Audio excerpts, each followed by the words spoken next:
Hello friends, मैं नीता भास्कर आप सभी लोगों का अपने यूट्यूब चैनल पर स्वागत करती हूं और आशा करती हूं कि आप सभी लोग अच्छे होंगे और अच्छी तरीके से अपनी तैयारियों में लगे होंगे। और आगे देखिए बहुत सारे एग्जाम आ रहे हैं। टीजीटी पीजीटी का आपका खत्म हो गया और पीईटी का पिट का एग्जाम आपका खत्म हो गया। तो अब यूजीसी नेट का एग्जाम है, आपका जीआईसी प्रवक्ता का एग्जाम है, यूपी पीसीएस का एग्जाम है, आईएएस का एग्जाम है। तो इन सब एग्जाम को ध्यान में रखते हुए एनसीईआरटी बहुत ही महत्वपूर्ण है। मैं बार बार आप लोगों से कहती हूँ कि एनसीईआरटी बहुत ही महत्वपूर्ण है और आधे घंटे की वीडियो है, इसे जरूर पूरी वीडियो अवश्य देखें और चीज़ों को समझने की कोशिश करें विस्तार से, ठीक है। क्योंकि यूजीसी नेट का एग्जाम देंगे आप तो बहुत डीप क्वेश्चन पूछेगा हिस्ट्री से और उसमें बहुत प्रॉब्लम आती है। बहुत सारी चीज़ें आपको किताबों में जल्दी से और किताबों में नहीं मिलेंगी जो कि एनसीईआरटी में मिल जाएंगी, ठीक है। तो इसलिए और किताबों के साथ साथ एनसीईआरटी पढ़ना बहुत ही आवश्यक है। चलिए शुरू करते हैं। और हमने कहाँ तक इसमें कर लिया था, इससे पहले का हमने, ये हमारा विषय 6 से चल रहा है जिसमें भक्ति और सूफी आंदोलन हमने शुरू किया था और हमने यहाँ तक काफ़ी चीज़ें इसमें पढ़ लिया था, ठीक है। और सूफी परंपराएं ये सब हमने यहाँ पर पढ़ लिया था हमने यहाँ तक।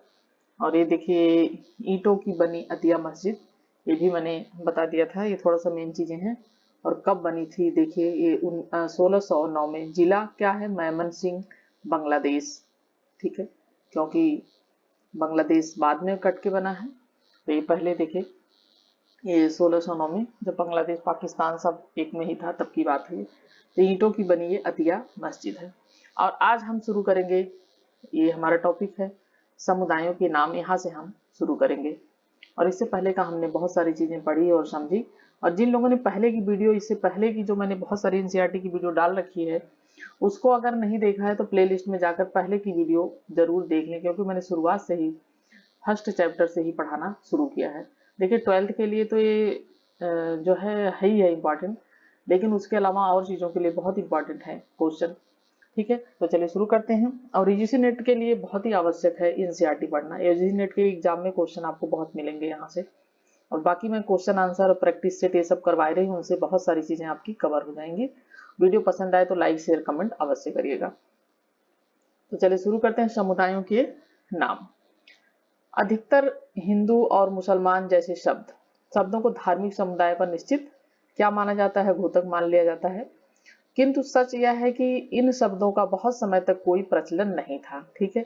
अब हिंदू और जो मुसलमान शब्द को माना जाता है घोतक, तो उसका प्रचलन बहुत समय तक पहले नहीं था। जिन इतिहासकारों ने 8वीं से 14वीं शताब्दी के मध्य संस्कृत ग्रंथों और अभिलेखों का अध्ययन किया, वे इस तथ्य को उजागर करते हैं और इनमें मुसलमान शब्द का शायद ही कहीं प्रयोग मिला हो, ठीक है। इसके विपरीत लोगों का वर्गीकरण उनके जन्म स्थान के आधार पर किया जाता था। इस तरह तुर्की मुसलमानों को तुरुस्क कहा जाता था। क्या कहा जाता? तुर्की मुसलमानों को पहले तुरुस्क कहा जाता था, ठीक है, तुरुस्क। और ताजिकिस्तान से जो मुसलमान आए थे उनको क्या कहता जाता था? उनको ताजिक कहा जाता था। ताजिकिस्तान से जब आए थे, तजाकिस्तान से, ठीक है। और फारस के लोगों को क्या कहा जाता था? पारसिक कहा जाता था। जो फारस से आए थे उनको क्या कहा जाता था? पारसिक, ठीक है, उन्हें पारसिक कहा जाता था। और यदा कदा यानी कभी कभी अन्य लोगों को दिए गए नामों को प्रवासी, जो प्रवासी होते थे, प्रवासियों के साथ भी जोड़ा गया। उदाहरणतः तुर्क और अफगान, ठीक है, प्रवासी वो जो बाहर से आके बस जाते हैं। तो अफगानों को शक, तुर्क और अफगान, अफगानों को शक। और यवन, यवन जो ग्रीक लोगों के लिए प्रयुक्त हुआ था, ठीक है। यवन किसके लिए प्रयुक्त हुआ था? ग्रीक लोगों के लिए यह प्रयोग किया गया था यह शब्द। और इन प्रवासी समुदायों के लिए एक अधिक सामान्य शब्द क्या था? मलेच्छ, ठीक है। इन प्रवासी, जो प्रवासी समुदाय के लोग थे, क्योंकि हम समुदायों के नाम चैप्टर टॉपिक पढ़ रहे हैं, तो समुदायों में जो मलेच्छ होता था, मलेच्छ कहा जाता था। किन्हें कहा जाता था? प्रवासियों को, ठीक है। जो प्रवासी होते थे उन्हें क्या कहा जाता था? उन्हें मलेच्छ शब्द का प्रयोग उनके लिए किया जाता था, ठीक है। एक बार एलटी ग्रेड में क्वेश्चन आया हुआ था कि मलेच्छ किसे कहा जाता था। तो ये मलेच्छ जो था वो किसे कहा जाता था? वो प्रवासी जो होते थे उनको, प्रवासी समुदायों को नाम उनके लिए था। जो इस बात की ओर इंगित करता है, यानी इस बात की ओर क्या करता है, इशारा करता है। ठीक है, इंगित का मतलब इशारा करता है कि वह वर्ण नियमों का पालन, ठीक है, पालन करते थे, वर्ण नियम का पालन करते थे और ऐसी भाषाएं बोलते थे जो संस्कृत से नहीं उपजी थी, यानी ऐसी सब भाषा बोलते थे, ऐसी भाषाओं का प्रयोग करते थे जो संस्कृत से नहीं, जिसका जो है विकास संस्कृत से नहीं हुआ था या संस्कृत शब्द से नहीं निकली थी, और ऐसे शब्दों में हीन भावता निहित थी, किंतु उन्हें एक ऐसे विशिष्ट मुसलमान धार्मिक समुदाय के लिए शायद ही प्रयुक्त किया गया जाता था। हिंदू समुदाय के विपक्ष में हो, जो हिंदू समुदाय के विपक्ष में हो, जैसा कि हमने अध्याय 5 में देखा, क्योंकि हमारा अध्याय 6 चल रहा है। हिंदू शब्द अनेक तरह से इस्तेमाल किया जाता था और उसे धार्मिक समुदाय के एकमात्र अर्थ में सीमित नहीं किया जा सकता है। ठीक है, ये देखिए, ये चित्र है श्रीनगर की झेलम नदी के किनारे बनी शाह हमदान मस्जिद। ठीक है, कौन सी मस्जिद है ये मस्जिद है शाह हमदान मस्जिद। ठीक है, कौन सी मस्जिद है, शाह हमदान मस्जिद है ये। ठीक है, ये शाह हमदान मस्जिद, और ये कश्मीर की सभी मस्जिदों में क्या कहा जाता है, इसे मुकुट का नगीना कहा जाता है। क्या कहा जाता है इसे, मुकुट का नगीना। अब आप देख सकते हैं कि ऐसे शब्द आपको और किताबों में जल्दी से नहीं मिलेंगे, मुश्किल, कुछ मिलेगा तो कुछ नहीं मिलेगा, लेकिन इसमें बहुत सारे वर्ड आपको मिल जाएंगे। तो इसे मुकुट का क्या कहा जाता था, नगीना कहा जाता था। ठीक है, यानी नग, और झेलम नदी के किनारे बसा हुआ है ये। ठीक है, झेलम नदी के किनारे हमदान मस्जिद कश्मीर की सभी मस्जिदों में मुकुट का नगीना समझी जाती है, और इसका निर्माण कब हुआ था, 1395। कब निर्माण हुआ था, 1395 में। ठीक है, इसका निर्माण हुआ था, और यह कश्मीरी लकड़ी की स्थापत्य कला का सर्वोत्तम उदाहरण है। किससे बना हुआ है, लकड़ी से बना हुआ है, और इसके शिखर और नक्काशीदार छज्जे पर गौर कीजिए, यह पेपर मैसी से सजाई गई है। जो छज्जा है यह किससे सजाया गया, पेपर मैसी से। ठीक है, और सूफी मत का नेक्स्ट हमारा पॉइंट है, सूफी मत का विकास। इस्लाम की आरंभिक शताब्दियों में धार्मिक और राजनीतिक संस्था के रूप में खिलाफत की बढ़ती विशेष शक्ति के विरुद्ध जो कुछ आध्यात्मिक लोगों का रहस्यवाद और वैराग्य की ओर झुकाव बढ़ा, इन्हें सूफी कहा जाने लगा। जिन लोगों का वैराग्य की तरफ, सन्यास की तरफ, अध्यात्म की ओर झुकाव बढ़ा, उनको क्या कहा जाने लगा, उनको सूफी कहा जाने लगा। ठीक है, और सुन्ना, ठीक है, पैगंबर के व्यवहार, और इन लोगों ने रूढ़िवादी परिभाषा और धर्माचार्यों के द्वारा की गई कुरान और सुन्ना, पैगंबर के जो व्यवहार की बौद्धिक व्याख्या की आलोचना की। इन्होंने क्या की कि जो पैगंबर के व्यवहार कुरान था, उन सब की क्या की, इन्होंने बौद्धिक व्याख्या की, उसकी आलोचना की। इसके विपरीत उन्होंने मुक्ति की प्राप्ति के लिए ईश्वर की भक्ति और उनके आदेशों के पालन पर बल दिया। ठीक है, तो इन्होंने भक्ति पर बल दिया, ईश्वर के आदेशों पर बल दिया, और उनके आदेशों का पालन पर इन्होंने क्या किया, बल दिया। उन्होंने पैगंबर मोहम्मद को इंसान कामिल, पैगंबर मोहम्मद को क्या कहा, इंसान कामिल बताते हुए उनका अनुसरण करने की सीख दी। सूफियों ने कुरान की व्याख्या अपने निजी अनुभवों के आधार पर की। कुरान की व्याख्या वो जो उनका अनुभव था, पर्सनल अनुभव, ठीक है, उसके अधिकार उन्होंने उस पे आधार पर उनका किया, व्याख्या की। ठीक है, और थोड़ा सा ये देख लेते हैं सूफी और तसव्वुफ। सूफीवाद 19वीं शताब्दी में मुद्रित एक अंग्रेजी शब्द है। ठीक है, सूफीवाद कौन सा शब्द है, 19वीं शताब्दी में इसका मुद्रण, और यह एक अंग्रेजी शब्द है, और इस सूफीवाद के लिए इस्लामी ग्रंथों में जिस शब्द का इस्तेमाल होता है वह है तसव्वुफा। ठीक है, कुछ विद्वानों के अनुसार यह शब्द सूफ से निकलता है, जिसका अर्थ है ऊन। क्या है इसका अर्थ, ऊन माना जाता है, और यह उस खुरदरे ऊनी कपड़े की ओर इशारा करता है जिसे सूफी पहनते थे। जो सूफी पहनते थे वो एक कपड़ा होता था, और जो खुरदुरा टाइप का ऊनी कपड़ा होता था, गर्म कपड़ा होता था। और अन्य विद्वान इस शब्द की उत्पत्ति सफा से मानते हैं। बहुत सारे विद्वान इसकी उत्पत्ति सफा से मानते हैं, कुछ सूफी से मानते हैं, और सूप जो तसुफा कुछ विद्वानों के अनुसार यह सब सूप से भी निकला है। ये सब चीजें इंपॉर्टेंट है। जिसका अर्थ है साफ, सफा यानी साफ। यह भी संभव है कि यह शब्द सफा से निकला हो और जो पैगंबर की मस्जिद के बाहर एक चबूतरा था जहां निकट अनुयायियों की मंडली धर्म के बारे में जानने के लिए इकट्ठी होती थी। ठीक है, तो धर्म के बारे में लोग जानने के लिए बहुत सारे लोग इकट्ठे होते थे, एक मंडली होती थी और जो इकट्ठे होते थे, ठीक है, धर्म के बारे में जानने की कोशिश करते थे। और 6.1 है खानका और सिलसिला। 11वीं शताब्दी के आते आते सूफीवाद का एक पूर्ण विकसित आंदोलन था और जिसका सूफी और कुरान से जुड़ा अपना साहित्य था।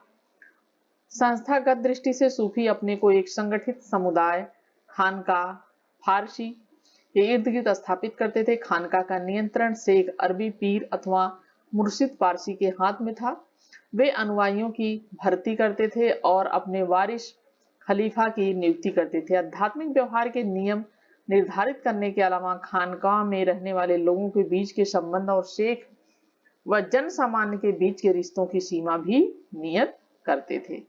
ठीक है, क्या करते थे? खानका में रहने वालों के बीच संबंध और शेख व जन सामान्य यानी साधारण लोगों के बीच जो रिश्ता होता था उसकी सीमा को भी ये निर्धारित करते थे। चलिए, 12वीं शताब्दी के आसपास इस्लामी दुनिया में सूफी सिलसिलों का गठन होने लगा था और सिलसिला शाब्दिक अर्थ है जंजीर, जो शेख और मुरीद के बीच एक निरंतर रिश्ते का घोतक है, यानी सिलसिला।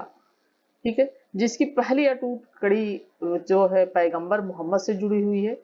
इन कड़ी के द्वारा आध्यात्मिक शक्ति और आदर्शवाद आशीर्वाद मुरीदों तक पहुंचता था। दीक्षा के विशिष्ट अनुष्ठान विकसित किए गए थे और जिसमें दीक्षित को निष्ठा का वचन देना होता था और सिर मुड़ाकर थेगड़ी लगे वस्त्र धारण करने पड़ते थे। यानी जो थेगड़ी मतलब जो उस पे कटे फटे से रहते थे, उस पे कुछ कपड़ा लगा के सिल दिया जाता था तो उसे थेगड़ी बोलते थे। तो उसे वस्त्र वैसे धारण करते थे, सिर मुड़ाया जाता था, मुंडन करा दिया जाता था। पीर की मृत्यु के बाद उसकी दरगाह, फारसी में इसका अर्थ दरबार, दरगाह का अर्थ फारसी में क्या है? दरबार, उसके मुरीदों के लिए भक्ति का स्थल बन जाती थी। जो दरगाह पे लोग जाते थे, पीर और दरगाह, पीर की मृत्यु के बाद। और इस तरह पीर की दरगाह पर जियारत के लिए जाने की खास तौर से उनकी बरसी के अवसर पर परिपाटी चल निकली। धीरे धीरे क्या हुआ कि वो परंपरा चल निकली और इस परिपाटी को उर्स, विवाह मायने पीर की आत्मा की ईश्वर से मिलन, यानी एक तरीके से यह माना जाता था कि उनका पैगंबर से मतलब इस तरीके से विवाह हो गया है और पीर की आत्मा का ईश्वर से मिलन कर दिया गया है, ईश्वर से मिलन हो गया है। ठीक है, क्योंकि लोगों का मानना था कि मृत्यु के बाद पीर ईश्वर से एकीभूत हो जाते हैं और इस तरह पहले की बजाय अधिक करीब हो जाते हैं। ठीक है, उनका मानना था कि मृत्यु के बाद क्या होता है, पीर जो है वो ईश्वर के बहुत करीब हो जाते हैं, ईश्वर से उनका मिलन हो जाता है और वो उनके बहुत अधिक करीब हो जाते हैं पहले की अपेक्षा। लोग आध्यात्मिक और ऐहिक कामनाओं की पूर्ति के लिए उनका आशीर्वाद लेने चले जाते थे। इस तरह शेख का बलि के रूप में आदर करने की परंपरा शुरू हुई। ठीक है, सिलसिलों के नाम देखते हैं। ज्यादातर सूफी वंश उन्हें स्थापित करने वालों के नाम पर पड़े थे।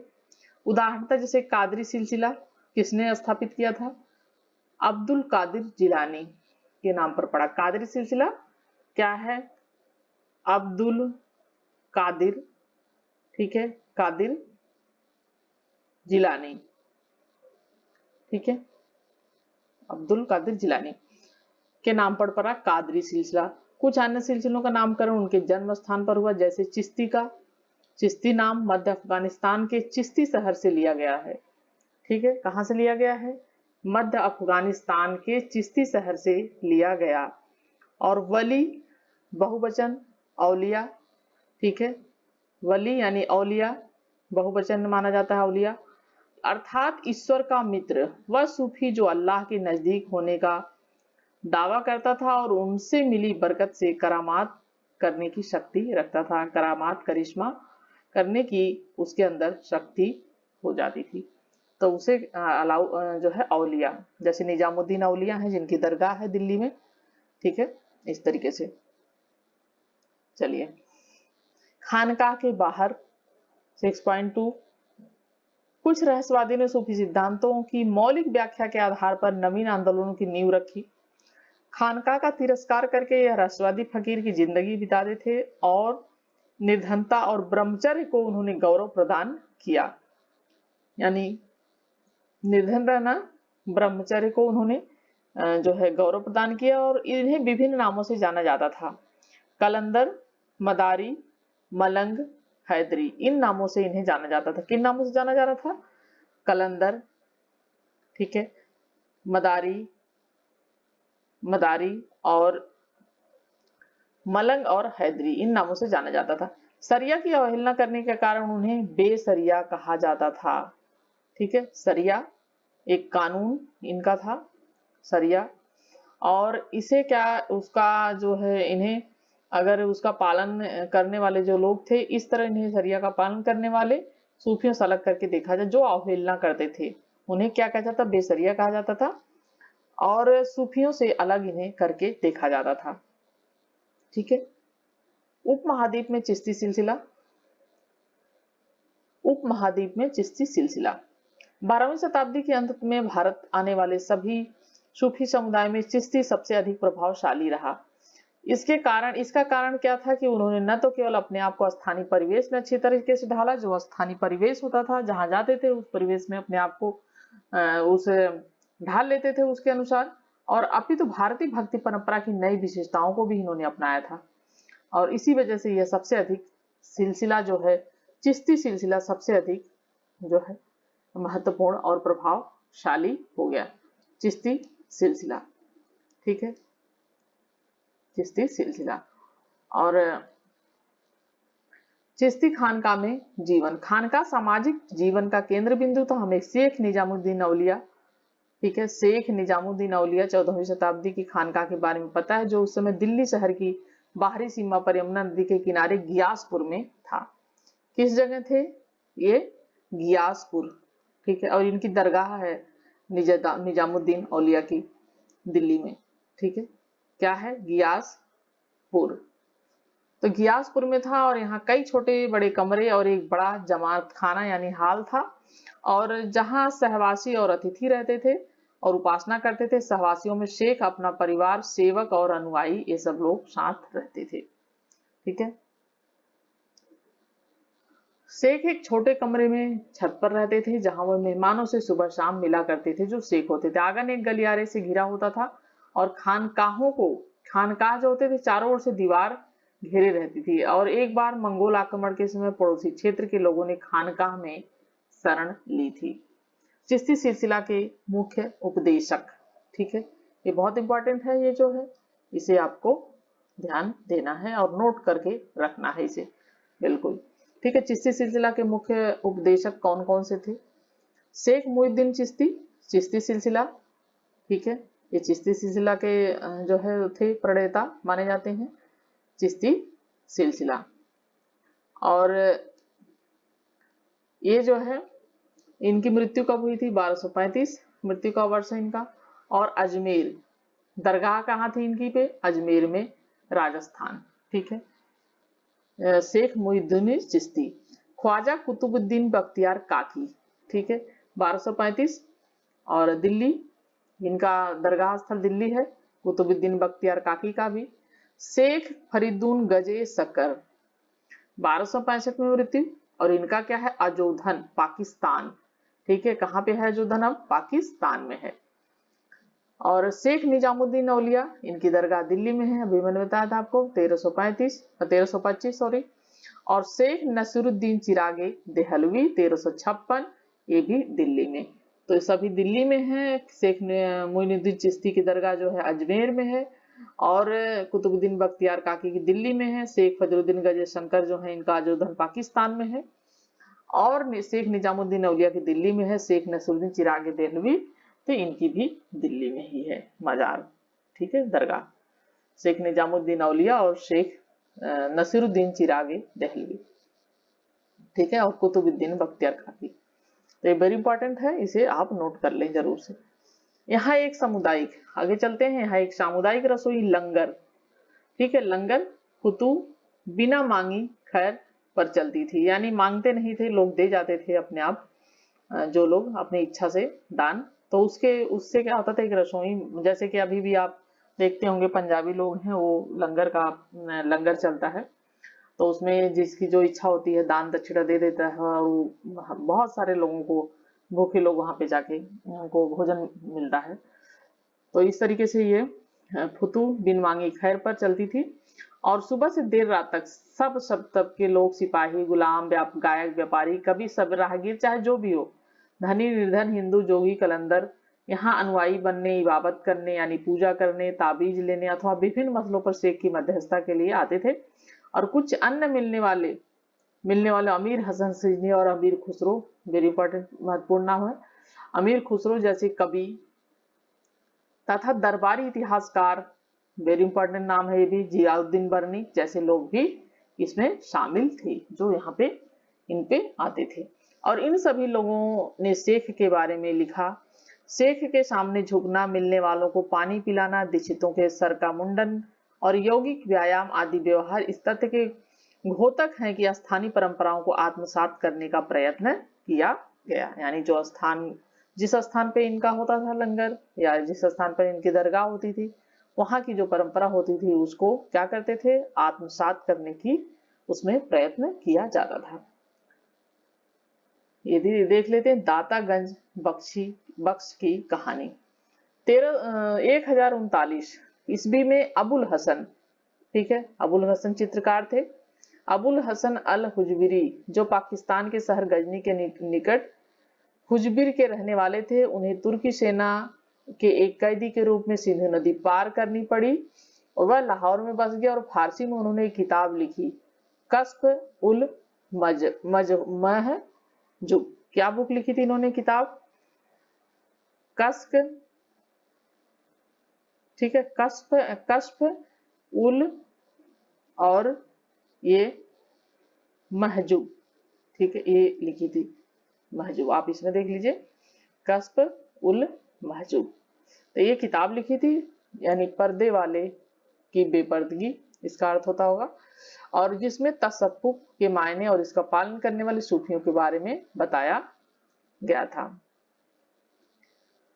हुजबिरी की 1073 में मृत्यु हो गई और उन्हें लाहौर में दफनाया गया।